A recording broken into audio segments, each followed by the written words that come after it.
Hello, everyone, and welcome to another edition of To The Point podcast. Boys doing well on this Wednesday. Beautiful day here after a couple rainy days, and we're just a few hours away from the beginning of the Stanley Cup Final. If you can believe it, the season started October 8th, and we are now in literally mid-June, and we're only starting the Stanley Cup Final. And it's been a crazy season.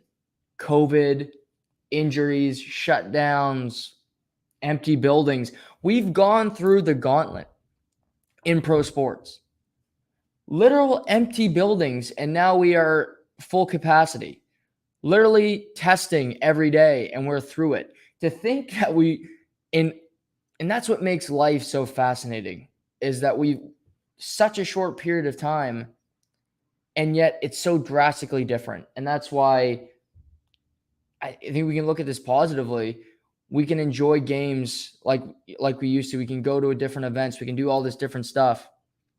And for me, I mean, the crowd of the game doesn't make much difference. I watch my sports on mute, which maybe I shouldn't, but that's the way I enjoy to do it. But I'm looking forward to this Stanley Cup Final. I'm gonna dive into all of it today. Also get into some head coaching news and notes and rumors. See Creighton in the comments. Avs in 6. It's interesting. I think the Avs are the betting favorite on FanDuel. And I looked before the start of the podcast. Right now, the front runner to win the Conn Smythe Trophy is Cale Makar. He's paying the most money. I understand that. He would be the front runner for me too. He's been the best player in the playoffs. What did surprise me is second behind Makar is Nathan MacKinnon. And I'm a little surprised. I thought we'd see Vasilevsky second. Vasilevsky was third. But I've mentioned on this podcast many times that I don't believe Nathan MacKinnon's had that great of a postseason. I think he's been good, not great. But plus 1,100, paying good money, is Steven Stamkos to win the Conn Smythe Trophy. To me, he's been the best Tampa Bay forward when it comes to producing offense. And he's a guy I would take a long shot on. You got $5, I would throw it on Steven Stamkos, because I mentioned my theory about Conn Smythe, where normally the league doesn't like to reward somebody with a second one, or especially give someone back-to-back years. I've gone through the past number of seasons just to use that as a reference point. Let's start in 2012. Jonathan Quick won it. When the Kings won again in 2014, Justin Williams won it. In 2010, it was Jonathan Toews. Then it was Patrick Kane. Then it was Duncan Keith. 3 separate years, the Blackhawks won. All 3 different players won a Conn Smythe Trophy. The only thing that you can correlate to is that Crosby won both in 16 and 17. Yet I've made the point many times that he shouldn't have won it in 8 and 17. But the league felt like they had to give him one because he's the face of the league. And for him to play in 2 cup finals and to not get a Conn Smythe Trophy, I don't think the league loved that. So they gave it to a guy who, in my opinion, didn't earn it. But that's their prerogative. That's what they're doing. And now we sit here just looking at different bets, looking at different lines. Colorado's the favorite. But there was news today that I believe could shift the odds. It could shift it after one game if we see a drastic turn tonight. And that is that Brayden Point, who has not played since Game 7 against the Toronto Maple Leafs, where he was injured late in the first period, is active for tonight's Game 1. He will be playing. He's in the lineup. And this is a massive piece of information that's being brought into this series. Brayden Point, when he is at his top health, is one of the best players in the NHL. You can you say Austin Matthews is better in the big picture. Sure. You can go through a lot of different guys, but in the postseason, there's not many players I would take above Brayden Point right now. Vasilevsky, other than that, I don't think you could name me a guy. But for Tampa, to go through 3 rounds, battle through it, and to get here and to get Brayden Point back for the Stanley Cup Final is a massive deal. Is he going to be great tonight? No. But I also don't believe that Tampa's going to win tonight. I think Colorado wins the game tonight. It is far more important for the Colorado Avalanche to win tonight than the Tampa Bay Lightning. But for Point to be active, for Point to, and I'm just looking at surface level right now, I'm assuming he's going to be available in 7 out of a potential 7 games. That is a massive shift because Nazem Kadri is not going to be available in all likelihood for the Colorado Avalanche. Jared Bednar is playing very coy right now. He's not telling us anything. He isn't named as starting goalie tonight, which shouldn't be allowed when it comes to gambling and different things like that. The league really wanted to promote it forward. You should name your starter by noon. What are you hiding? You have Darcy Kemper and Pavel Francouz. Both goalies aren't going to scare Tampa. It really doesn't matter whoever's playing. They're both average. But no Kadri opens up a hole for the Colorado Avalanche because it forces Jared Bednar. It forces the Avalanche to change their system, to change the way they play. It forces Mikko Rantanen to play center when he is a right winger. He was playing great with Nazem Kadri, but he's now in the middle of the ice, and he plays adequate at center. But when you're a right winger, you're not going to be better at center ice than you were at right wing. William Nylander has done it. If you played hockey growing up, you had an injury, somebody was out sick, whatever the circumstance, you had to step in and play center as a winger. I know how to do it. I wasn't good at it. Couldn't win a draw to save my life. Knowing, where to be, you can understand that. But it's just more responsibility that you're not used to having. Kadri is very much a 200-foot player. He goes from dot to dot. He plays hard. He back checks. He's a great 200-foot player. Mikko Rantanen is okay, but he's not Nazem Kadri. He's a goal scorer. And when you have an elite goal scorer like a Mikko Rantanen on your team, you want him to be focused on what he's best at. That's scoring goals. When there's another massive task that he has to think about, it limits his offensive creativity. But also no Kadri. If JT Compher becomes that much more important, there's no Andrew Cogliano, who's been playing center. He's out tonight as well. So Colorado is dinged up.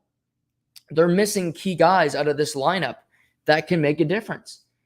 But with this shift, Tampa goes, now you have Stamkos, you have Cirelli, and Point can move up. He can play center. He can play the wing. Stamkos can move over. But to me tonight, I play Point as a third-line center, and I ease him into playing again. As I mentioned, he hasn't played in over a month. He's going to be rusty. He's not going to be as fast. I'm interested to see what his fitness is like. But I don't think it's going to be a smooth transition. It's not going to be the easiest transition in the world for him. So how does he go about it? To me, you play him on the third line. You get him those early minutes. You play him with some decent players, not great, and you go from there. You do not want him to get re-injured. Ease in. I'm going to say this again. Tonight's not that big of a game for the Tampa Bay Lightning. Tampa can lose this game tonight, and I'm not shook one bit. I don't think I'd be shook if Colorado lost, but it'd be more concerning. Because I just saw Tampa come back from 2-0 down. They won 4 straight. Would that be more difficult to do against Colorado? Sure, but Colorado has as much experience as New York did in the big moments. Colorado needs to jump out and play well. But their task just got even more difficult because not only is Point a difference maker, but now with only McKinnon, Rantanen, he's a very good player, but he's different when he's playing center. Now, what Tampa can do, yes, they're on the road, but John Cooper will work to get this matchup, is he can get Cirelli, Killorn, and Hagel on the ice as much as he possibly can against Nathan McKinnon, Valerie Nichushkin, and Gabriel Landeskog, the top line of the Avalanche. Because that line has been phenomenal this postseason. Killorn hasn't scored a goal yet. Cirelli, I believe, has 3. Hagel has 2. One's an empty net. They are not scoring goals, but what they're doing is limiting the opposing team's best players. They shut down Zibanejad and Kreider in the conference final. They forced Gerard Gallant to change that lineup. McKinnon's the most dangerous forward. He's playing with Landeskog right there with him. But with no Kadri, with the second line being less of a threat, that needs to be the matchup. And for the rest of the Tampa roster, I don't care who Stamkos is on the ice against. Stamkos, Kucherov, and Palat can be on the ice against any other line. Okay, you want to throw Newhook and the third line out against Stamkos in that line. Fine. Obey Kubel and Newhook and Burakovsky can go over the boards. I don't think they're worried about that matchup. They'll take that all day long. You can go up against Rantanen and that line. Sure. No problem. We can do it. We'll get through it. No scare. It gives Tampa more flexibility on when it comes to scoring goals, when it comes to producing opportunities with no Kadri in the lineup. When I thought Kadri might play, and I didn't know if Point was going to, my biggest advantage for Colorado in this series was their offensive firepower. Because I like the goaltending in Tampa much better. We'll get to that in a minute, but that's not a big statement. It's vastly better. Both defensive cores are very good, but I like Tampa's more. If you look at the combinations of Hedman, Sergachev, Chernak, Ruda, McDonough, you go through that defense core, it's locked and loaded. And Makar is fantastic, and I like Byram. And Josh Manson's a good player, but I will take Tampa's.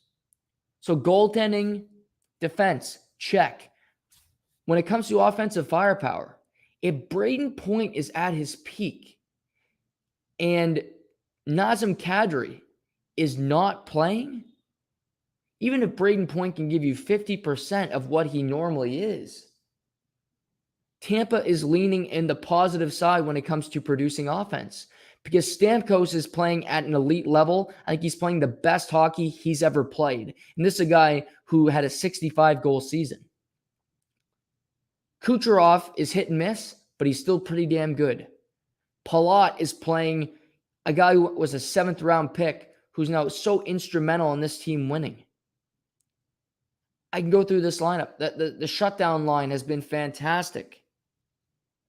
The fourth line, the big rig, and Belmar and Perry have been fantastic. They've been producing night in, night out. Riley Nash will come out of the lineup now that Point is back. But with that piece being gone, I now favor Tampa in all three categories. I like Alex Newhook. I think he's an X factor in this series. He's a young player, but he's a very good player. He can have a big impact. That third line for Colorado has to be good. He has chemistry with Compher. Compher's had a great playoffs. He needs to be a factor tonight. He needs to produce. He needs to make things happen because that's something I could see Colorado having an edge. I like the fourth line of Tampa a lot. I believe they don't do every shift they're out there. Normally, it's in the offensive end. Normally, they're creating opportunities. Normally, they're making life difficult on their opponent. The third line for Tampa is their weakness. Ross Colton has played well, but he's not always consistent. Nick Paul and it was Corey Perry in the last round. That's a decent line, but Nick Paul is not creating much offensively. And when you're playing with a guy like Nick Paul, it's hard to create offense because he's the center. He drives the line. He's a great defensive forward. And that's something that I think is a chess match in this series. What I mean is you got Point who can move into the center position. You have Cirelli playing center. And right now Cirelli is on a line that is a shutdown line. Hagel, Cirelli, Killorn. If Tampa is struggling to find goals early in this series, what I would recommend is you make a pivot. And you pivot from Cirelli being the center of the shutdown line, and you insert Nick Paul onto that line. Keep Killorn, keep Hagel, but Cirelli can move off that line. He can play with Colton if you really need him to. That's something I would explore. He could play with Colton and Point, and that would be a dangerous line. Then you'd have Paul, Hagel, and Killorn as a shutdown, and you got your fourth line veteran line. Tampa just has more options right now. Colorado is banged up. They've been off for over a week, and yet they come into this series in much more pain, laboring more than the Tampa Bay Lightning.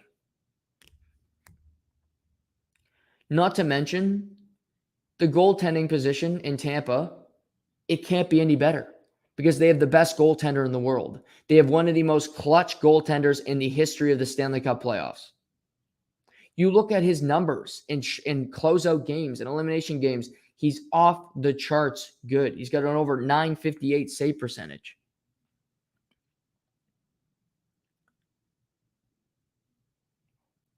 Colorado is an extremely talented team. I believe most people had them winning the cup at the beginning of the year. Either people had Colorado or Tampa, which is really funny because normally the two teams that are favored at the beginning of the year to make the final rarely do. There are upsets, there's injuries, there's something happens. At the beginning of the year, I was reminded today, I had Colorado and I had Florida. And in the beginning of the playoffs, I wavered on Colorado. I didn't think they would get here. I thought St. Louis would.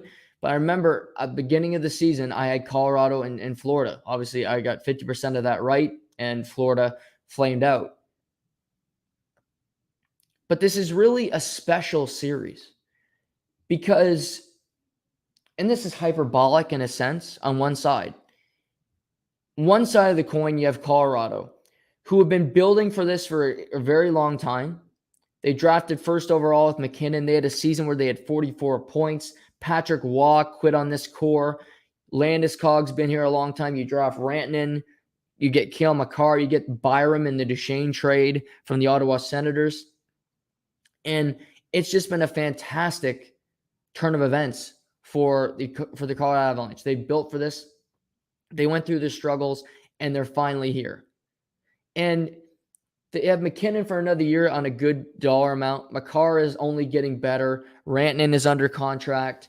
Kadri might go, but this team could be back in the Stanley Cup Final next year if they won it this year. This team could be building a dynasty of their own. Easier said than done, but I believe that's the interpretation of this Colorado team. If they win this year, it's not going to be a team that wins once and flames out. It's not going to be a team that wins a cup and then doesn't make the playoffs the next year. It's a team that has legs in a Western Conference right now where it is weaker than the East. It is not loaded. It is not full of talent. You'll have your tough opponents. And maybe there's a lot of moves this offseason where guys look at this opportunity. If you're a free agent, at least I would. And I would look at it and say, I'd rather play out West because I have a better chance of getting to a cup final than I do in the East. There's too many good teams.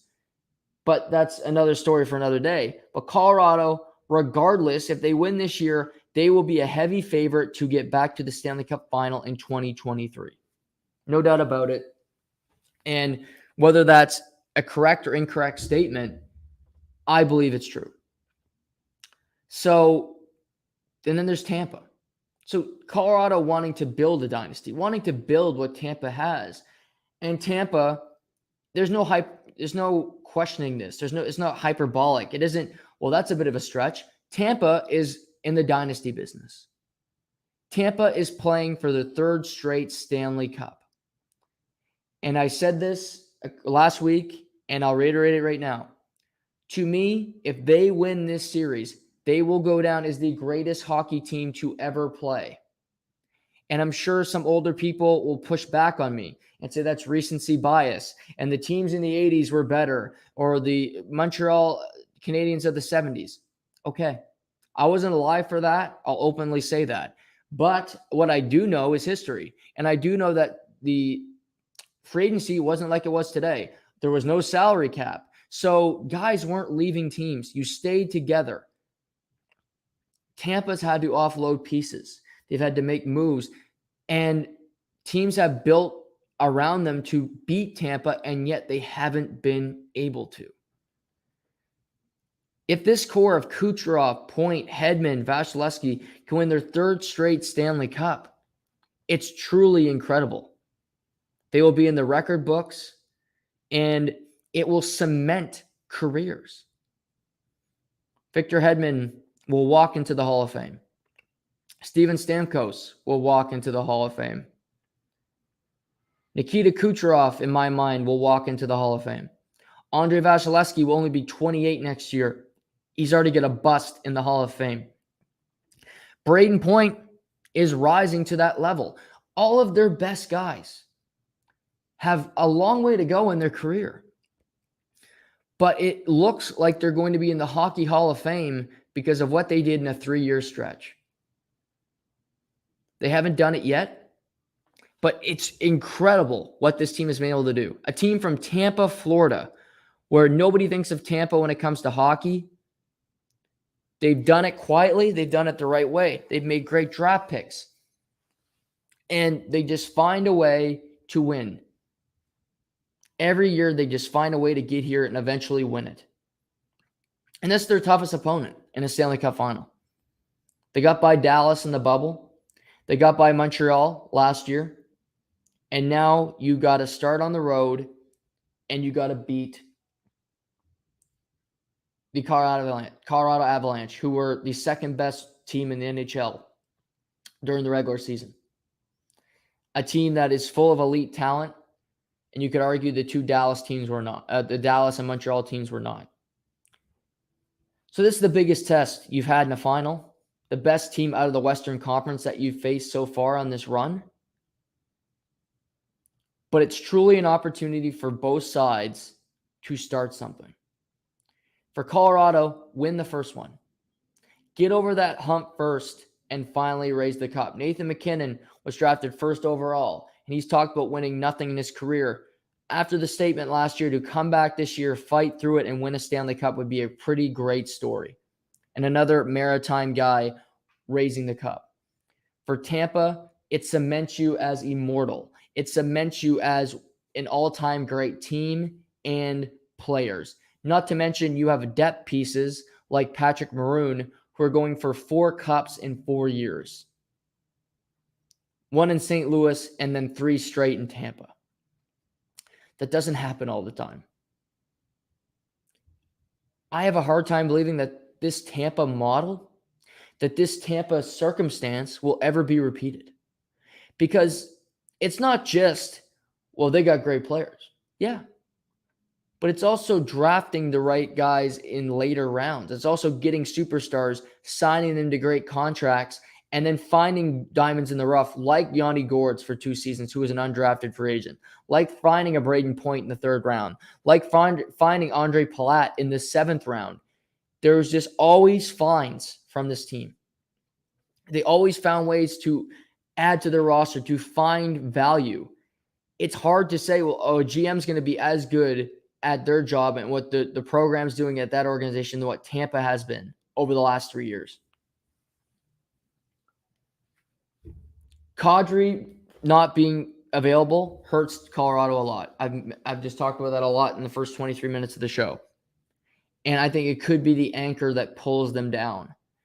Because without him, I'm leaning towards Tampa having more versatility on offense, Tampa having more versatility on the back end, and Tampa for certain having more versatility in the net.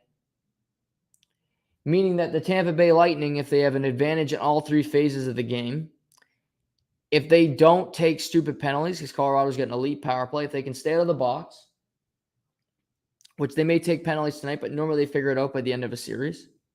So if they do that, they find ways to be dynamic on the power play, the Tampa Bay Lightning will win this series. And that's my selection. I have the Tampa Bay Lightning winning their 3rd straight Stanley Cup. Winning it in 6 games, winning it on home ice, and the city of Tampa will again have a championship. The Bucks couldn't do it for them this year. The Rays are a good team. They've gotten close over the last number of years. And Tampa has become a sports hub for winners. It's become a sports hub for champions. It's crazy to think about. The Miami Heat are always competitive. Like I said, the Tampa Bay Buccaneers, Tom Brady is back. You know they'll be great again next season. And the Tampa Bay Lightning just consistently find ways to win.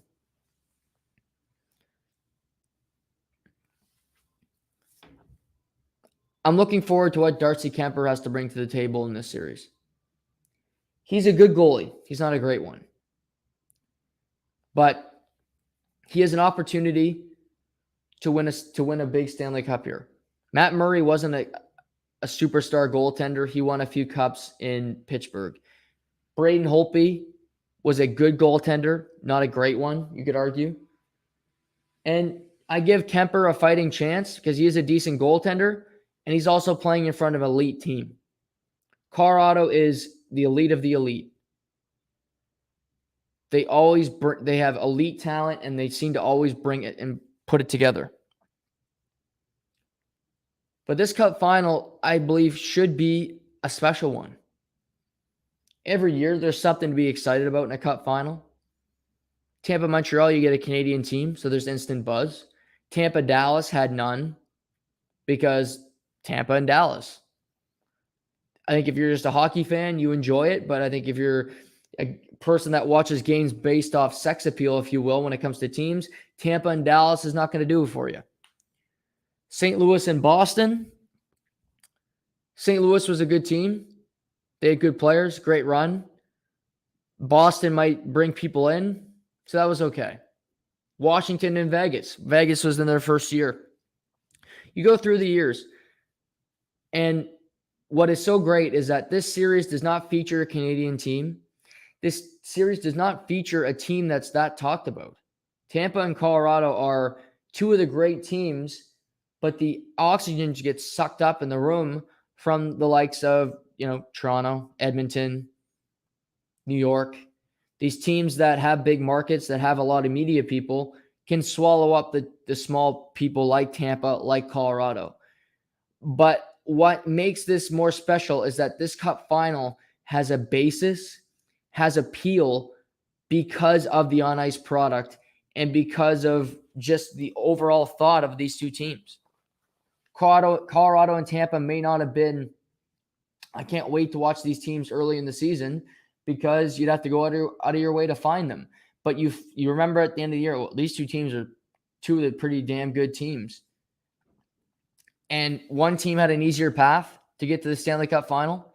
Colorado had a very small workload. They didn't have to they didn't have to battle that hard, but they're here in a Western Conference. Tampa had to work their way through it. Yes, they got a sweep in there like Colorado, although they had two. But you had to go through a 7-game series, and you had to come from 2-0 down to get to this point. But the puck drops tonight. I'm looking for Alex Newhook to be a difference maker in this series for the Colorado Avalanche. He needs to step up. He needs to be a difference maker. And Brandon Hagel, for me, has been snake bit offensively. He's playing a great defensive role, but I just have a feeling he's going to score a big goal or two in this series. It could be shorthanded. It could just be in a weird situation where he finds it at the back of the net. But I just have a sense that Brandon Hagel is going to have an impact on this series because they traded 2 first-round picks for him. And he's been good. He's been worth the money so far. But to score another big goal, to get an insurance policy type goal in this series, I expect to see it. Game 1 tonight. Colorado's going to win the game tonight. I fully expect to see Colorado win tonight because they need the game more. Tampa was casual in Game 1 against the Toronto Maple Leafs. Tampa was casual in Game 1 against the Florida Panthers, although they won it. And Tampa was casual in Game 1 against New York Rangers. They lost that one. I expect them to be a little casual tonight. They know the situation. But this team is not afraid to go down 0-1. This team is not afraid of the moment. And as you could say, well, they'll get complacent. They want to win that 3rd cup in a row. And they have a guy on that team who's in his 3rd straight cup final. But he does not want to be a guy that loses 3 cups in a row. Corey Perry was on Dallas. He was on Montreal. And now he's on Tampa. He lost the first 2 to the Tampa Bay Lightning. He's been a big reason why they've gotten back to a cup final. And I believe he is driven more than ever to win another Stanley Cup. With his career, if he adds a 2nd Stanley Cup to his resume, I believe he becomes a Hall of Famer. Sometimes it's just that little thing. If you can, later in your career, you can find a way to make a difference on a Stanley Cup winning team. That's sometimes all that matters, all it takes to get you into that next level, into that Hall of Fame type mode. I think tonight's game will be fun. On FanDuel, Colorado is -1.5. I'm taking Colorado. I'm also going to take McKinnon plus the points. I like that tonight. I like McKinnon plus the points. And I'm going to take Makar over 3 shots on goal. So those are some props and who I see winning tonight. I like Colorado at home. I believe that Ball Arena has been loud. They're loud for their Nuggets. They're loud when the Avalanche are playing. I expect the same type emotion, the same type of environment tonight. I'm looking forward to it, and we got puck drop in about 5 hours' time. Now, before we leave the NHL topic, we do have some coaching carousel to talk about, if you will, where last night we found out that the Vegas Golden Knights were the first team to make a move in the coaching search. They were the first team to hire one, and they hired Bruce Cassidy to become their next head coach. The 57-year-old was fired 6 days ago from the Boston Bruins, and Vegas scoops him up, brings him into Vegas, where they're a team that was a big disappointment. They missed the playoffs this year, and definitely something that's not sitting well at the organization. But Cassidy walks into a team with Jack Eichel, with Mark Stone, with Alex Pietrangelo, with Alec Martinez, with Shea Theodore, a good plethora of players around them, just looking for a new voice after they fired Peter DeBoer. So Vegas, I thought, would hire Barry Trotz, and I thought Barry Trotz would have been the best hire for Vegas because I felt they needed structure. They need to bring everything together, play some good defensive hockey. You look at your situation, your goaltender is not great. Robin Leonard is good. He's adequate, but he's also injured all the time, and he's always never in the best shape.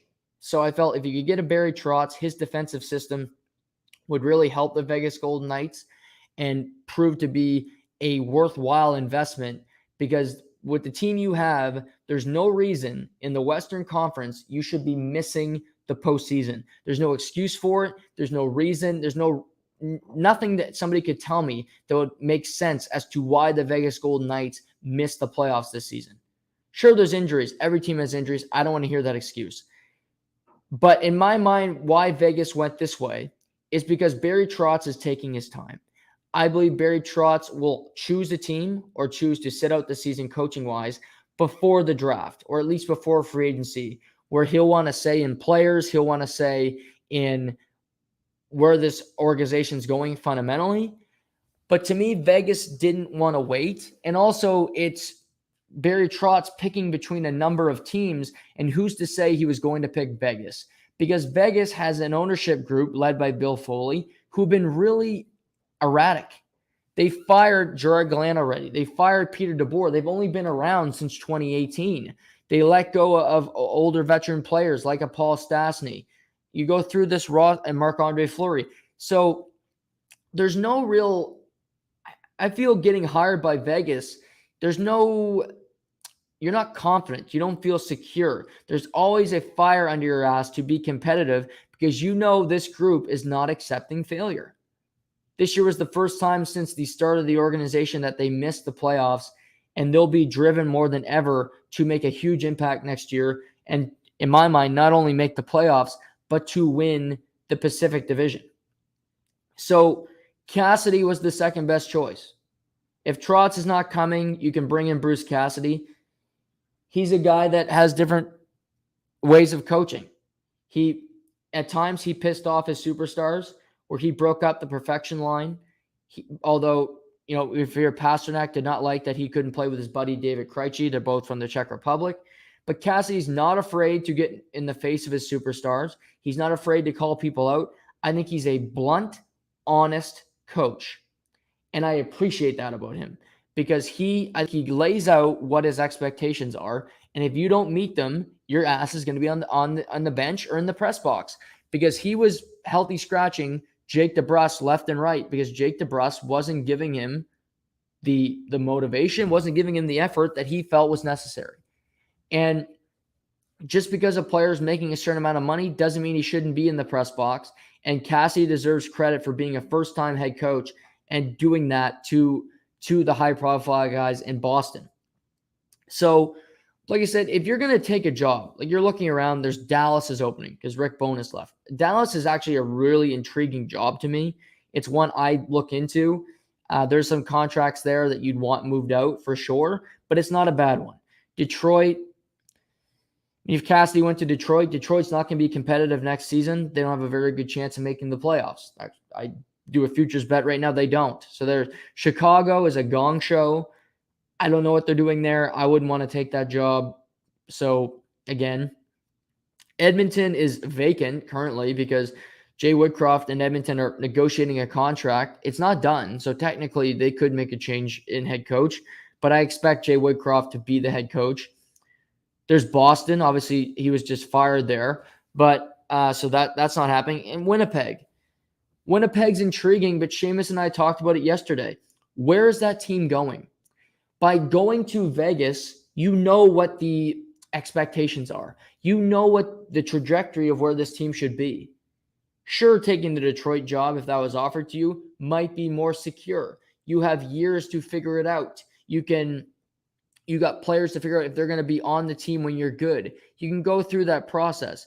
But to me, Bruce Cassidy was just on a Bruins team where the expectations were high. To me, he wants to jump right back into the fire with another team that has high expectations and expects to win. And that's what the situation is going to be in Vegas. And it's not a bad thing that you start your next job and you have Jack Eichel at center ice. There's worse situations for you to be in. He should embrace this. He should be hard on his players. And for Vegas, building a system is so important. And I also think for Vegas, and this is not just a Bruce Cassidy thing. This is just, I'm thinking about this team. They need to look into hiring new medical people and hiring new physiotherapists, hiring new just people when it comes to player management, when it comes to their health. Vegas has been one of the most injured teams since they come into the league. Riley Smith is constant. Mark Stone's been constantly hurt. Petrangelo's been out. Martinez, Robin Leonard, Marc-Andre Fleury went through it. What's happening in Vegas that all these players are getting hurt? Eventually, it's not just, well, that's tough luck. Sometimes there's a reason. Are they not stretching correctly? Is there something not happening where Vegas Golden Knight players are getting injured frequently? It happened in the NBA with the Phoenix Suns for a decade. They couldn't figure it out. Jermaine O'Neal had 85 surgeries. Steve Nash and Barbosa and Stoudemire. Why are these guys hurt all the time? Hire some new medical people. Bill Foley's got all kinds of money. You're not afraid to throw it around. You fire coaches in the middle of their contracts. Hire some medical people that can figure out your guys. That's not a coach thing. That's, hey, you got money, let's spend it on smart decisions. These doctors aren't going to fix everything, but what have you been doing training-wise? What's happening before games that all these guys are getting injured? You can stay healthy, you got a better chance of winning. That's not rocket science, but it's pretty simple. But if you can change these little things, maybe that helps your team. But Bruce Cassidy to Vegas makes a ton of sense. He's a good coach. He's smart. He's not afraid to push his players. And I believe he is driven to win. He just left a competitive situation. He's entering maybe an even more competitive situation and a more desperate situation to be good. So I like the hire. I like the hire by the Vegas Golden Knights because I know Bruce Cassidy will give it his all, and I know he's a good coach, period. Now, there's another rumor, and it looks like this job is going to be handed out to John Tortorella, and that is that the Philadelphia Flyers have reportedly offered the job to Torts, although they're meeting today to work on, basically the dot the T's and cross the I's of the contract. I'm sure they're kind of talking about number of years on the contract and his salary just to work everything out. But Philadelphia, who are a rebuilding team, are now looking to hire a bridge coach, if you will. Torts has made stops places where he's really helped teams that are trying to get off the ground, trying to build a culture, trying to build work ethic. It worked in Columbus for a while until it didn't. With John Tortorella, it likely will be a good start. He's going to be hard on his players to like him, but he continues to haggle on them. Not Brandon Hagel, but he continues to just make their life tough. And ultimately, the players get burnt out. They get sick of Torts. They get sick of hearing his voice. And he's like an old school manager in baseball lately. Eventually, you got to say, you know what? My clubhouse, the energy in there stinks. I got to make a change. And then the team makes a coaching change, and they can normally find some success after that. But for Philadelphia, who had a horrible, horrible season last year, they trade away Claude Giroux, their captain. Sean Couturier is still under contract, but they're going to have JVR coming off the books. Unfortunately, they still have Kevin Hayes under contract. Carter Hart we still don't know what Carter Hart is. He hasn't proven himself to be a number one goaltender at all. So where does he go? What is he as a player? They got to figure him out. Their back end, Sanheim looks promising. Provorov has his moments. And then offensively, it's a whole lot of, well, maybe we have something. And I don't expect Philly to be a great team next year because the Eastern Conference is still going to be very competitive, still going to be very strong. But building fundamentals, building a system, building a core is so important to the Philadelphia Flyers. I don't mind this hire. It's another retread. I get that, and I do harp on that because you look at the two guys in the Cup Final this year. John Cooper was a relative unknown. He was coaching American Hockey League prior to getting the Tampa. He was coaching in Norfolk. He won American Hockey League title down there. He gets promoted to the NHL. Then Jared Bednar is a relative unknown. He gets the job in Colorado. He's now in a Stanley Cup Final. So hiring the guy with the most experience, hiring the guy with the most noteworthy resume is not always the best thing. But for Philly, this isn't a team that's trying to win a cup next season. It's a team that's trying to find itself, trying to find its identity. And having Torts, I imagine if I'm John Tortorella, he's been in this league a long time. I want a 3-year contract. I'm interested to see if they give him 2 because we've seen that happen to coaches. If I'm Torts, I've done enough to earn a 3-year contract. That's what I want. There's no 2-year deal that I'm accepting. I'm worth a 3rd year because of what I've done in this league, what I've earned doing what I do. And so I think that could be a sticking point. I think that's something they'll talk about. And I'm also curious to see his salary because I believe his last deal in Columbus, he was making around $3 million, $2.5, $3 million in a small market. Philly is not a small market. But with a team that doesn't have a whole lot of expectations, I'm curious to see what John Tortorella is going to make as well. But it's a good hire for a team. Like I said, I could see him being there 2 years. And when hopefully they're starting to be competitive by then, you get rid of Torts and you bring in a coach that you believe can be a difference maker in you getting to the next level, being competitive, competing for championships, and being relevant come April, May, and June. But as I mentioned, there's a lot of jobs out there. Dallas, maybe the most intriguing one left for me. Boston is right there as well. But I like Dallas because they have little Joe Pavelski. They got Jason Robertson. They got Kiviranta. They got Rupe Hintz. They got some good players on that roster. Miro Heiskanen is under contract. They got Jake Ottinger in net. So the coach that gets this job, again, you're stepping into a pretty good situation. Sagan and Ben are under contract. That hurts for sure because they're not the players that they used to be. But you do have young talent to build around. Maybe there's some trades the GM can make, but you're going into a situation where you should be able to be competitive. You were a playoff team this year. I would expect to be a playoff team again next year.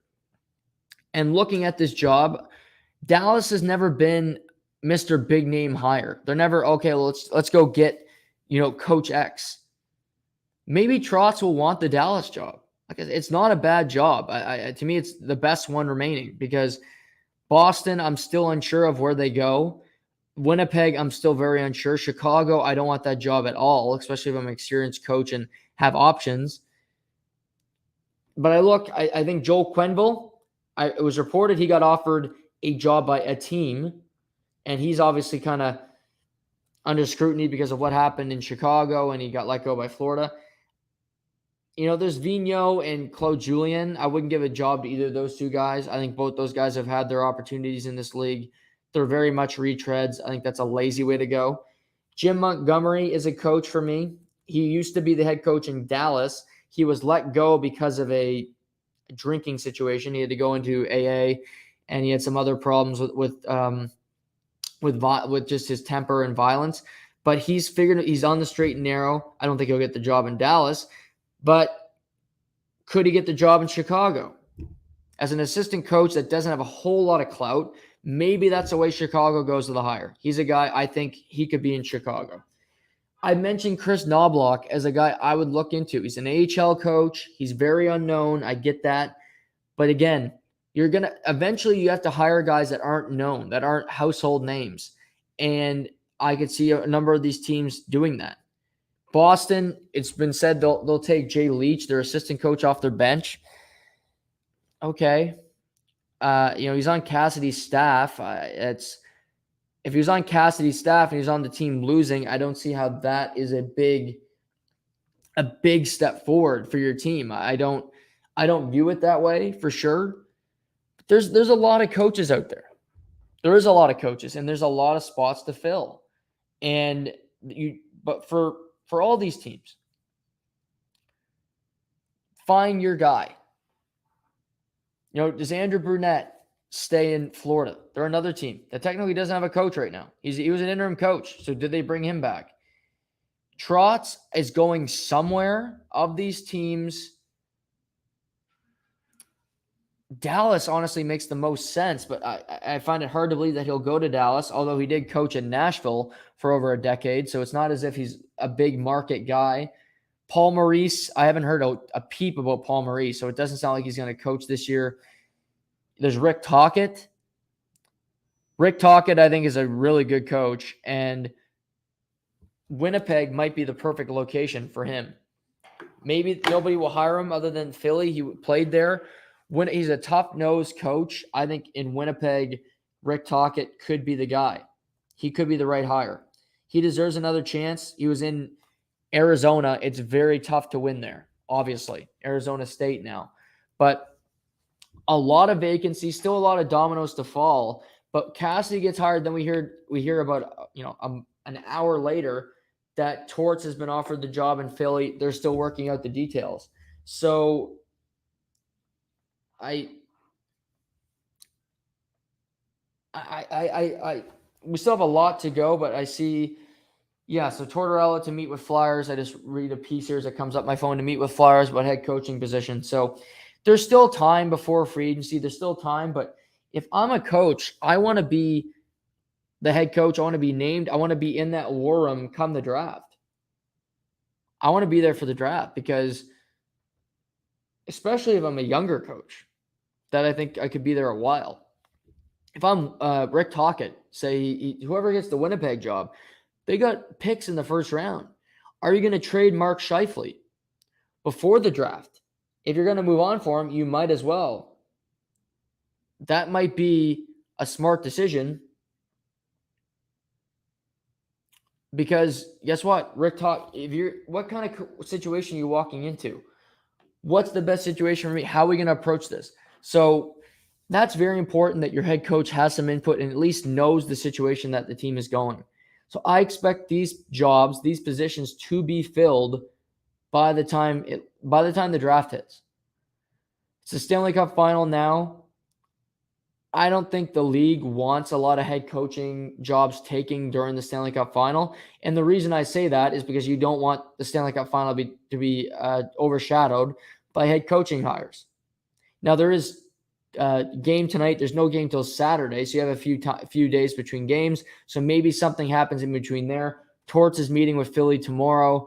Maybe there's other jobs taken along the way. But I expect to see more of these jobs selected, more of these jobs taken after the finals is over. Because you don't want a situation where your Stanley Cup Final, in the Super Bowl, it was all about Tom Brady. You don't want it to be about somebody else. You want it to be about the product, about the players there, the coaches, the parting of ways, trades. That's interesting, but only after this season is over. So that's my thought there. That's my prediction when it comes to that, because I don't think the league is keen on their product being overshadowed by anybody, quite frankly. But that's, there's a lot of good hockey. Obviously, you got the Stanley Cup Final, a lot of big hockey news today. And I expect to be a busy offseason, and still a lot of coaching vacancies to be filled. So interested to see where everyone lands when this period is over. Quickly, U.S. Open begins tomorrow in Brookline, Mass. We've been talking about it all week. Looking forward to it. And I just found this interesting. The betting favorite for the U.S. Open on FanDuel, I went in thinking it would be Scottie Scheffler because he's the number one player in the world. He's won the most tournaments on tour this year. He's, phenomenal guy. But actually, the betting favorite, the betting favorite for the U.S. Open, when it could just mass people, the consensus bet is Rory McIlroy. And I found that interesting because I did not know this, but this afternoon I did my golf bet with my friends and I took Rory McIlroy.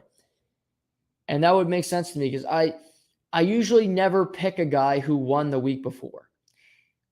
You usually rarely see a guy win a tournament and then you come back the next week and you win again. It's extremely difficult to win a golf tournament. But to me, the reason I took Rory McIlroy, and I had the second pick this week, the reason I took Rory is because he's playing so great. He looks just determined. He looks like he wants to win this tournament for the PGA Tour, to have a major impact and to shove it in the face of Greg Norman and every other person who is supporting Live Golf and not on the side of the PGA Tour. The way he's hitting his driver, the way he's putting, he just looks dialed in. It has been an extremely long time since Rory McIlroy has won a major. Hasn't had a whole lot of success lately. Finished second at the Masters, but it was a late charge where Scheffler won it pretty comfortably. But this is an interesting tournament. It's going to be low scoring because the U.S. Open makes it extremely difficult on the players. They leave the rough extremely long. So if you miss a fairway, your life is going to be difficult because it's extremely hard to even par a hole after putting in the rough at these U.S. Opens. So the player that wins this week will be the player that just keeps it on the green. The aberration was when Bryson DeChambeau won it 2 years ago, and he used just his massive arms from the protein shakes and the curls to get the ball out of the rough and into decent positions. But most guys can't do that. So the best ball striker, the best guy that maybe doesn't mash the ball 350, but keeps it in play, goes 275 right down the middle, will have a very good chance of winning this week. Will have a very good chance of being competitive because they take less risks, they make less mistakes. And I'm curious to see how the first tomorrow goes at the U.S. Open and how these players are reacting to scores. Because if guys are missing fairways, they're going to be hitting bogeys. And I don't expect the score to be more than 8-9 under par at the end of Sunday because of the conditions. The greens are normally extremely tough. This golf course, and in particular this tournament, is very hard to figure out. And Rory is a good driver when he's on. He can mash it very far. But it's a risky pick because if he does miss fairways, he's going to be in trouble. But a few guys for me, I said for a while, Patrick Cantlay is due. He hasn't had a great season. A lot of the top guys in golf haven't had great seasons. Cantlay hasn't had a great year. Jon Rahm has one win, but I wouldn't say he's had a great year. He's missed a lot of cuts. He's been really a non-factor. Dustin Johnson hasn't had a great year. Yes, he joined Live. That's not the point I'm making here. Just competitively, he hasn't been that great. Colin Morikawa has been on the outside. He hasn't had a great performance at a major yet. He hasn't won a tournament this year. So some of the best names in the world aren't top of mind. Yes, Justin Thomas has been great. Rory's been fantastic. But Sam Burns has taken a step. Scottie Scheffler has stepped into the winner's circle and taken center stage. Cam Smith has emerged as the best putter in all of golf.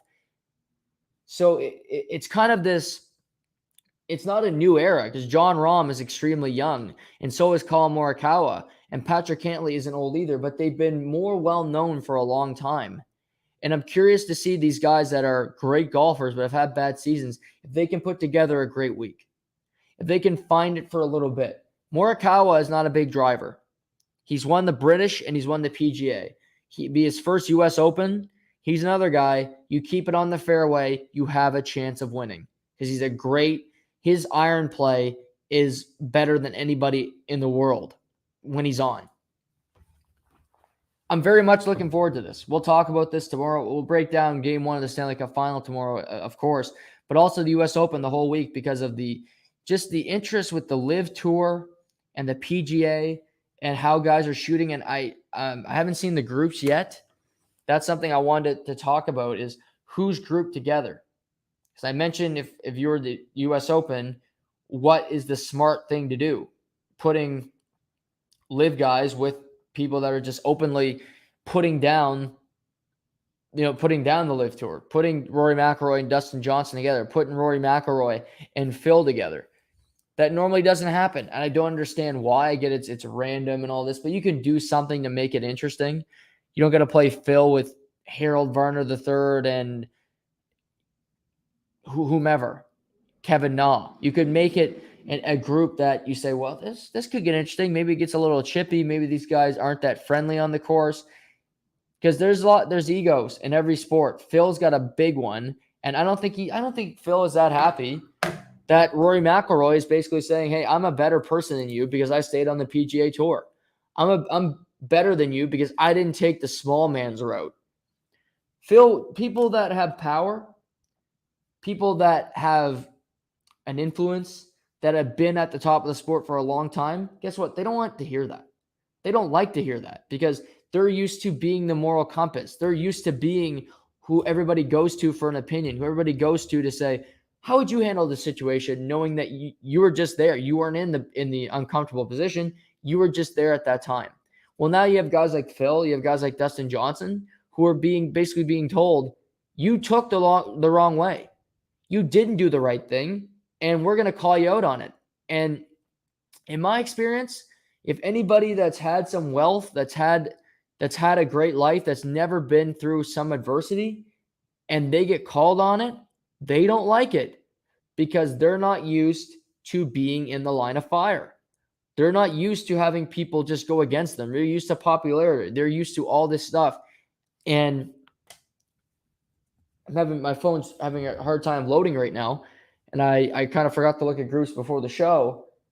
But that taking advantage of something you control, which is groupings, that's something you should do every week.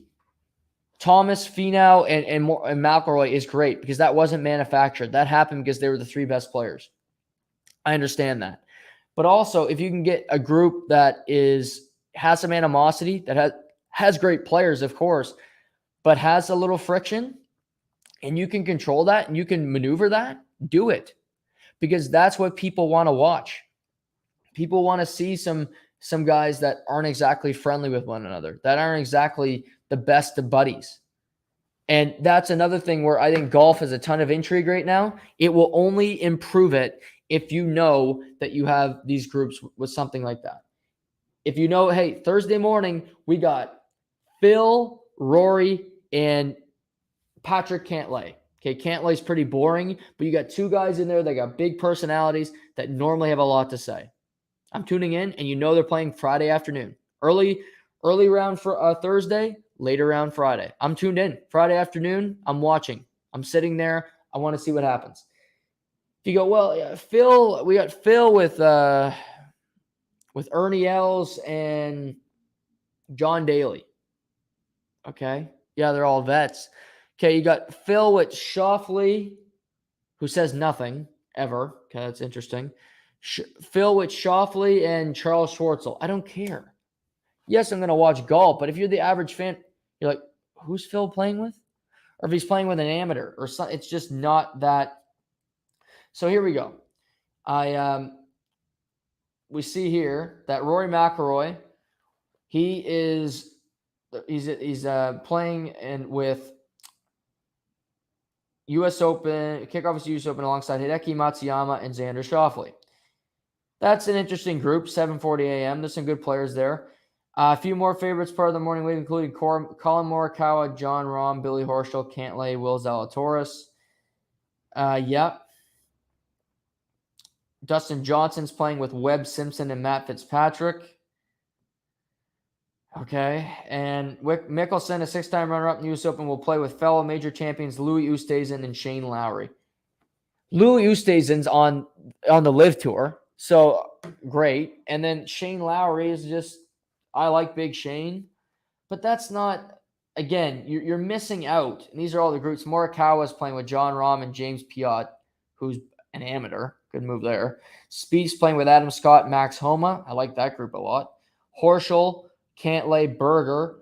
But these are interesting groups. I love golf. So if you're a big golf fan, you'll tune into this. Justin Thomas, Rick Hovland, and Tony Finau is a great group. I'd love to see that. But you can do more. You can do more to make these more interesting. I truly believe that. And getting some of these guys, like Kevin Na is playing with Sergio Garcia and Tyrrell Hatton. All of those guys are on the Live Tour. You can't tell me that they're not all together because they played on the Live Tour. Why? They just played with each other last week in England. Get some people together to cause some friction. I'm trying to improve your product. Brooks Koepka, Cam Smith, Scheffler. Great group. Great golf, I assume. But you can just do more. That's my thought on it is, if you can make better groupings, if you can create intrigue, why wouldn't you? If you could sell a great product and you have a great margin on it and people are happy, why wouldn't you sell it for that price and bring in some money? If people are buying it, keep selling it at that price and you're making good coin. But if you could say, well, people are buying it, but I think they'll buy it for another $2, why wouldn't you put it up? If you could know you can make that money, you got a better margin, you got a better write-up. Wouldn't you do it? If you're the PGA, yeah, people are excited about golf right now, which they are. But could we even get people more excited when we release our groupings? We're going to say, Phil's playing with Rory, 7:40 a.m. Thursday. Ding, ding, ding, ding, ding. I'm in. When is it? Can we watch? Who's hitting first? Did they talk before the round? Are they talking on the range? Golf Channel? Brando Chambly. What's going on here? I'm only trying to help. But I guess the U.S. Open, the PGA Tour have it figured out, and they don't need little old me. But I'm here if you need me, because I care. I like to be present. To baseball. If you haven't been paying attention, the Atlanta Braves are red hot right now. They have won 14 straight games after a slow start. Ronald Acuna has returned from injury. He's playing great. Travis d'Arnaud is batting .367 over his last 13 games. He's been just a catalyst for this team. They're starting to get good pitching, which was a struggle earlier in the year. And they're just fine. They're mashing people over the place. And yet they still sit over 5.5 games behind the New York Mets because the Mets just don't lose that often. They jump out to early leads. Pete Alonso has been fantastic. Eduardo Escobar hit for the cycle last week. And they're getting victories despite not having Max Scherzer and Jacob deGrom, 2 multiple-time Cy Young winners. So there's that. And the Braves are winning despite Ozzie Albies Monday night breaking his foot. He hit a ground ball. Foot went the wrong way. It's broken. He's going to be out a period of time. It's a big loss. Albies is a great player. But they overcame the injury to Acuna last year. I think they'll be okay. But for the Braves, having some early season success is important for this team. And the reason I say that is because they're in a good division. The Phillies, since firing Joe Girardi, have only lost 2 games. They're 10-2. They're currently down 1-0 in the top of the 9th to the Miami Marlins, but they found some success with Thompson, Rob Thompson as their manager. I expect that to cool off a bit. But the Braves are like the Blue Jays, and these teams have big leads in their division. You need to win games to stay competitive with these teams because the Mets, the Yankees, the Dodgers, you're already starting to see it. These teams are going to come down to earth a little bit. I'm not saying these teams are going to fall off and be the Cincinnati Reds, but I do expect these teams to lose some ball games, to get into a tougher schedule, and then eventually you'll start to see them regress to the mean, and you can be in a position to take advantage when that happens. The Braves aren't as good as the Mets, at least in the regular season. I don't expect the Braves to ever pass the Mets, but the Braves don't need to be first in the National League East. They need to make the playoffs. They're too good of a team not to. And I think the Braves are going to be a team that are going to be interesting to watch when it comes to the trade deadline, when it comes to how Alex Anthopoulos, who I think is one of the best general managers in pro sports today, how he approaches this. Because he went out and traded for Matt Olson. They got Albies Acuña's back. They brought back a lot of the same pieces. Adam Duvall is starting to find his stroke again, hitting some home runs. And the Braves are an intriguing team, but they need to stay consistent. And I believe they'll look for bullpen help, with Kenley Jansen being an X factor, good or bad, on this team. But with the Braves being this hot, it's great for them because they need this. They need to remain competitive. They needed to have a hot stretch. We're here in early June. We have a lot of baseball to go. And as we currently sit, they are 5 games back of the New York Mets. Mets beat the Brewers last night. Atlanta beat the Nationals. They will look to beat the Nationals again today. But the Braves are in the final wild card spot, 2 games up on Milwaukee, who have really hit the skids lately. But for Atlanta, you're only a few games back of San Francisco. You're only 3 games back of San Diego. So if you can remain competitive, play some good baseball, you're starting to get players back, pitchers are healthy again. That's the biggest thing for them. But the Braves are a really good team. I believe they'll stay hot. They're obviously not going to win 14 in a row every other month, but I believe they'll stay competitive the rest of the year. An interest out in the National League for me is the Dodgers, because the Dodgers are still playing great baseball. Tony Gonsolin is 8-0 to start the season. Tyler Anderson, who they got from the Pirates, is 7-0. He'll go for 8-0 tonight when they play their second game against the Angels. But the Dodgers have walked into some injuries. Cody Bellinger has been dinged up this year. And the biggest news is that Walker Buehler is injured, and he is going on the injured reserve. He's out 6 to 8 weeks. He could miss 2 months.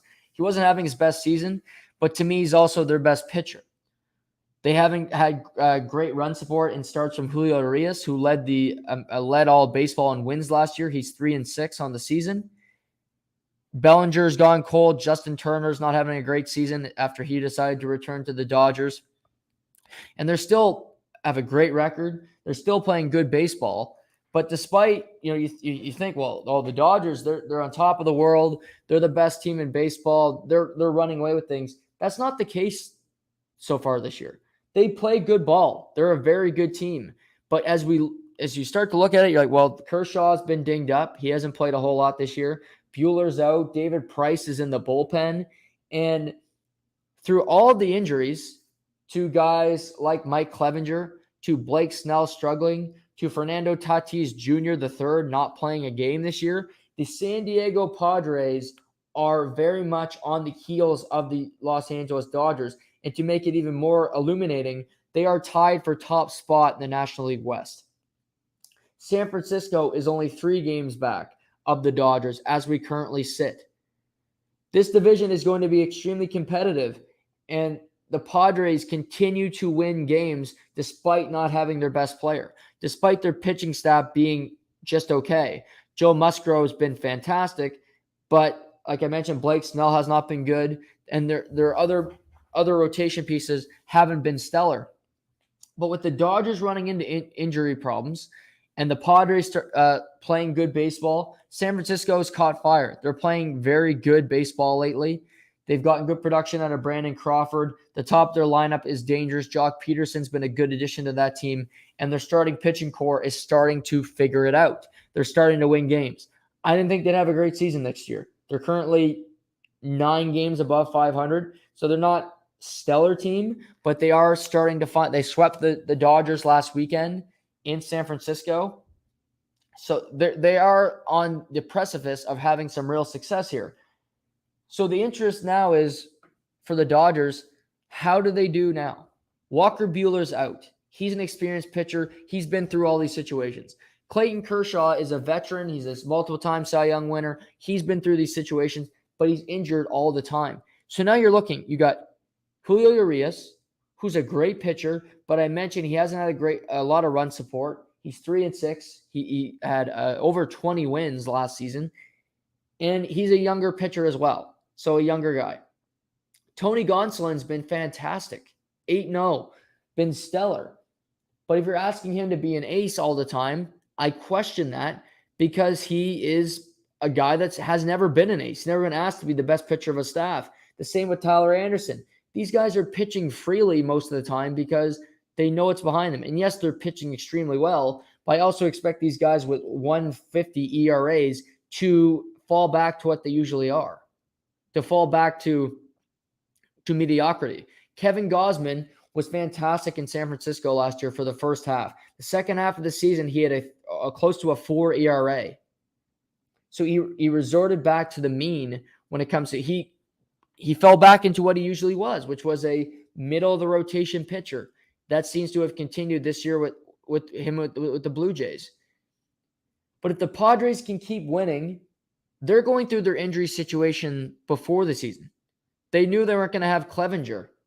They knew that Tatis Jr. was out with shoulder surgery. He's going to be back at some point.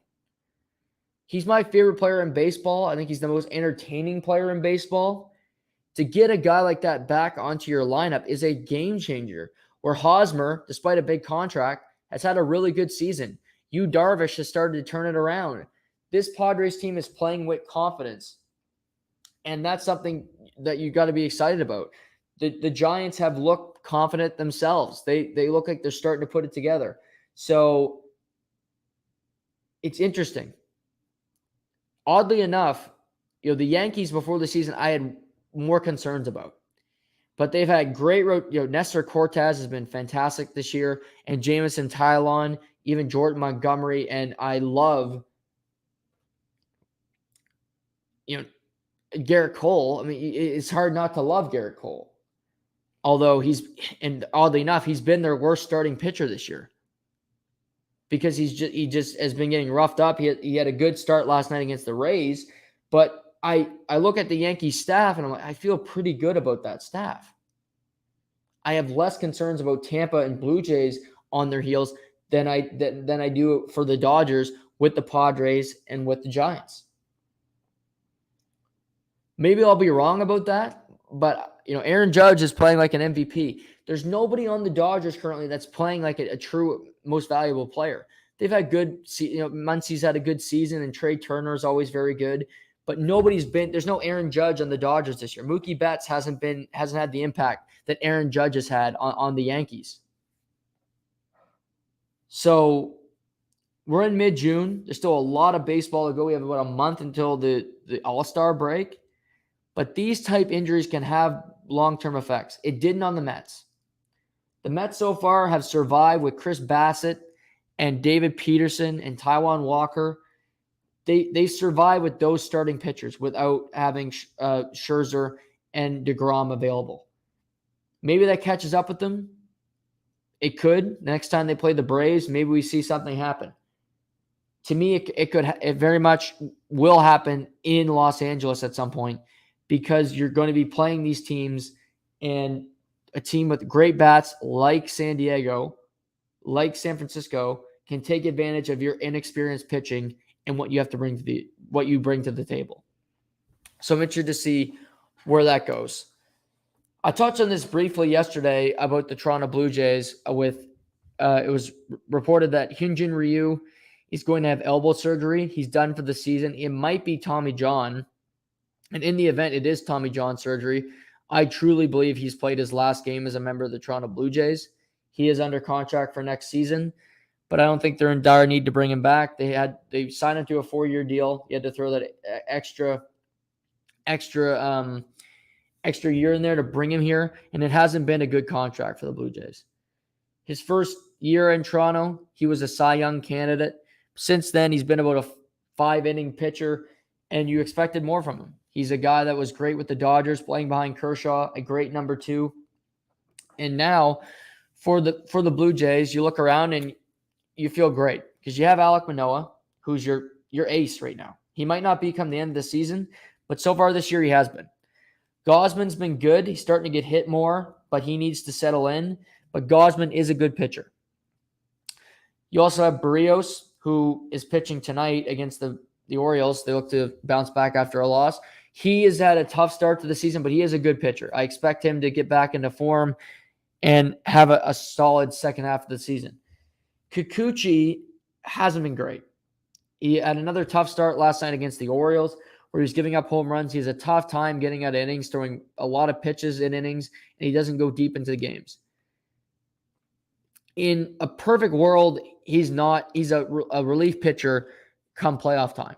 He comes out of the bullpen because you could start Manoah in a game 1 situation, Gausman in game 2, go Barrios in game 3. I'm thinking best of 7s here. And then if need be, I think there's a guy at the deadline they go out and get. And they have Kikuchi under contract for another 2 years after this one. But with Ryu being out, it's now basically Ross Stripling. He has his opportunity to pitch himself into the rotation full time to say, you guys don't need to go out and get an arm at the trade deadline, a starter, because I'm a good pitcher myself. He's pitched in the postseason for the Dodgers. He's pitched in big situations. He's had back-to-back 6-inning games of one-hit ball. So he's pitched extremely well. But for a guy like Stripling, you pitch against Detroit, who are terrible. They're down 12-0 to Tony la Russa's White Sox today.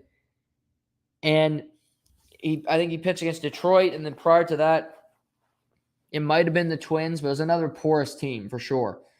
But he has an opportunity this week to really prove what he can do because Friday night he's pitching against the New York Yankees, the hottest offense in baseball.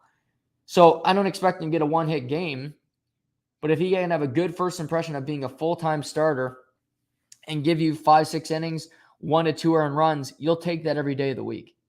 You'll take that every day of the week. So to me, Ross Stripling controls his destiny when it comes to how much playing time he gets and what kind of role he's going to serve on this team. Because if he struggles, if he proves to be a guy that doesn't necessarily show a whole lot of confidence and show a comfortability of being a starter, he's going to be a guy in the bullpen and go multiple innings. Him and Kikuchi could both be in that situation.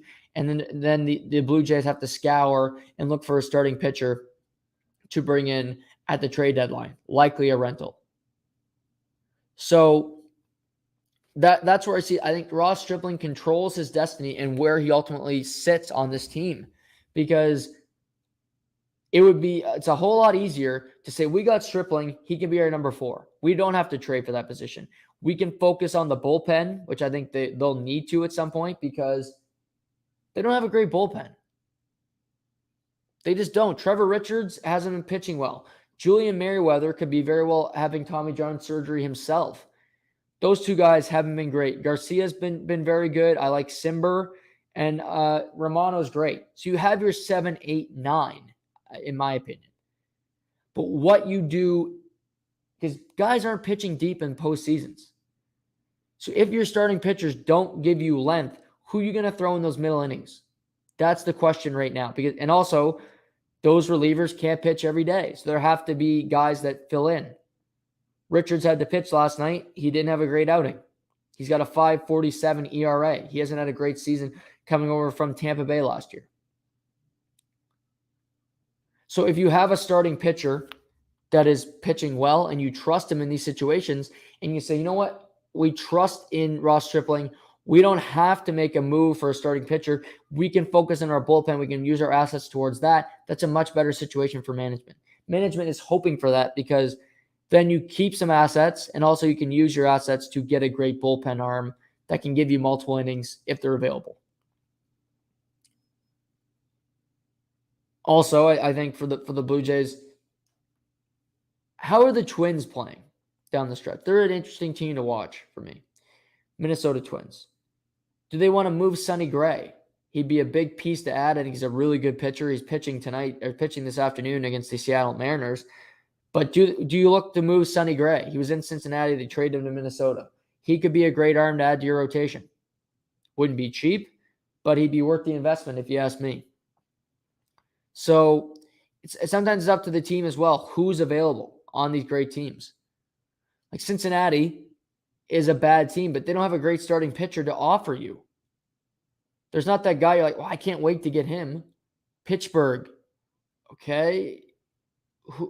Who's going to be a team that's right on the cusp that says, we'll trade you this guy because it's a difference maker. We'll trade you this guy as a starter, and we want a big haul, and you might be competing for a playoff spot, but you're not right there. The Marlins, for instance. Pablo Lopez, do you want to trade him?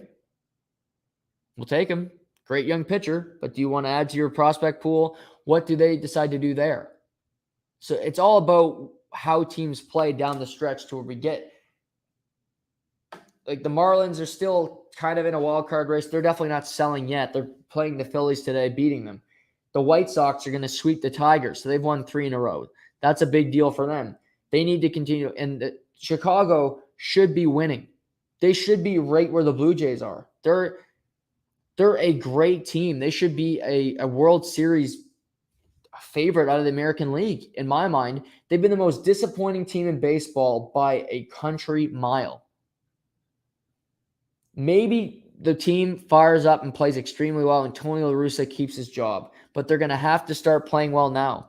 Because I looked ahead, they got the Blue Jays next week in a 3-game set, Monday to Wednesday in the south side of Chicago. So yeah, you can beat up on the Tigers. Great. Sweep your division rival Tigers. That's not an impressive victory. That's not proving anything. It's when you play the big boys. It's when you play other great teams. How do you stack up against them? Do you see a scenario where you could beat the team that's opposing you? But getting Abreu going is big for this team. I like Vaughn. I like Robert. He's a good player as well. But White Sox are so intriguing down the stretch. The Twins, can they keep winning? Do they keep winning? That division is normally pretty irrelevant because there's one good team and the rest stink. Tigers are a disappointment for me. I thought they'd be better. They're going to stink. They'll sell off if they have anybody to trade. Maybe Miguel Cabrera finally leaves Detroit. He's got a big ticket, but maybe they find a way to move it because they feel he can, a team feels like he can be an impact player, a designated hitter, a pinch hitter come playoff time. I don't know. So that's the baseball of it all. It's interesting. I'm getting in. Baseball's starting to become more and more pertinent. So it's certainly interesting. So I'm looking forward to seeing what happens in the world of baseball moving forward and some of these big stories as we move forward toward All-Star game, trade deadline. Who gets wins? Do the Red Sox keep winning? Do they stay competitive? Can the 3 teams not named the Yankees in the American League East make the postseason? That'd be pretty crazy if it happens again, but it looks like it might. So that's another thing to keep in mind as we move forward here. Before we wrap today, NFL. We're in June. Why not talk NFL? Baker Mayfield's been on the rumor mill. He's been on the trade block for months. And now the Cleveland Browns and Carolina Panthers are linked, saying that the Carolina wants to acquire Baker Mayfield before next week's minicamp so he can get reps with the receivers. But they'll only do this trade if Cleveland retains a lot of the money in the deal. He's owed $18 million this year.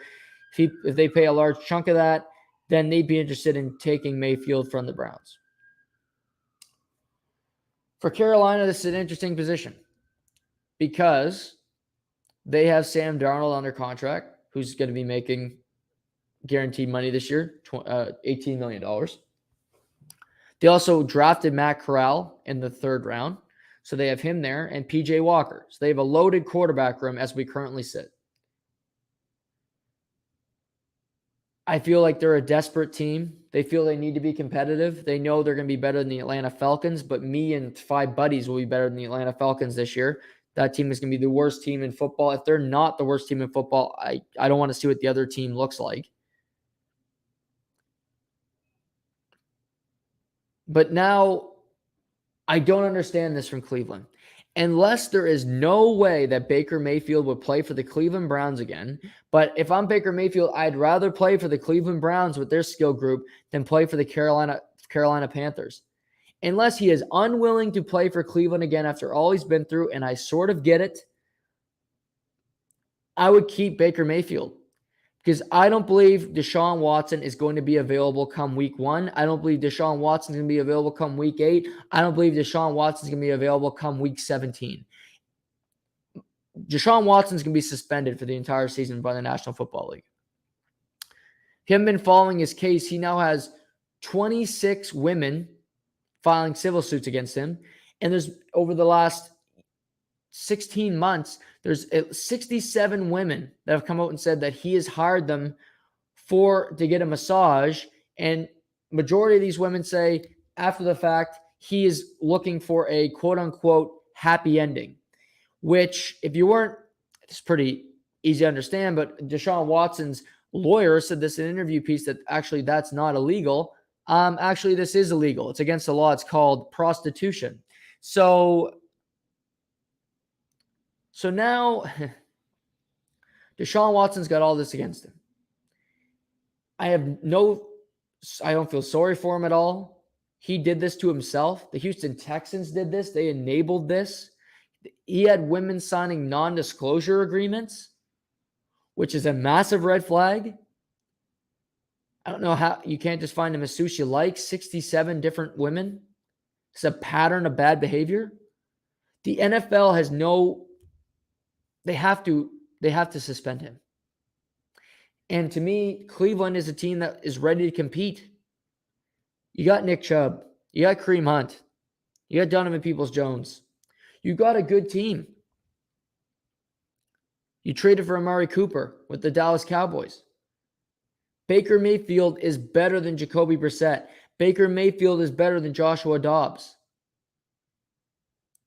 He may not want to suck it up, but if I'm Baker Mayfield, I look in the mirror and yes, that organization is dysfunctional as fuck. However, you have a better chance of winning in Cleveland than you do Carolina. That roster is not great. Christian McCaffrey gets injured every second week of the season. You have an opportunity to show people what you can really do. You're 100% healthy. You go out there, you rock it this year. It's a showcase year, and they trade you to a team that can win. Sometimes you have to suck it up in life and accept something that you don't want to do. And you do it anyway, because one day this might help you.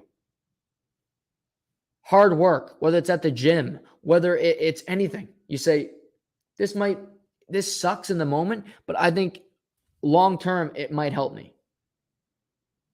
To me, this is how Baker Mayfield should approach this situation. It might stink being in Cleveland, but you're not going to be there long. And if you do have success, you can rub it in their face. You can rub it in Deshaun Watson's face and still say at the end of the year, trade me. Trade me. Because a lot of teams are going to want you because nobody other than the Carolina Panthers want you right now. Teams might want you if you're cut, but does that really tell you, is that just spring confidence that teams will want you when they know they don't got to pay you anything but league minimum? Remake yourself. Remake your value and come back hungry and ready to play. That's my advice to Baker Mayfield. Take advantage of a situation that Deshaun Watson fucked up and that the Cleveland Browns fucked up. They're a crap organization. They have been forever. They're dysfunctional. They're right behind the Cowboys when it comes to doing stupid stuff. They reap what they sowed. And I get not wanting to play there, but think about yourself. And sometimes thinking about this, in this case, thinking about yourself when it comes to playing football. You might hate Cleveland. You might hate the people there. Don't talk to the GM. Maybe don't talk to the head coach. Work with the offensive coordinator. build a system, have success, throw it in their face. That's it for today. Game 1 Stanley Cup Final tonight. We'll recap it tomorrow. We'll talk about round 1 at the US Open. Leaderboard, interesting storylines, things of that nature. Any hirings in the NHL. We'll talk that. Also, enjoy the OHL Final tonight. Hamilton-Windsor Game 7 winner goes to the Memorial Cup, which starts on Monday in St. John. We'll talk about it all tomorrow. Have a good one. This is To The Point.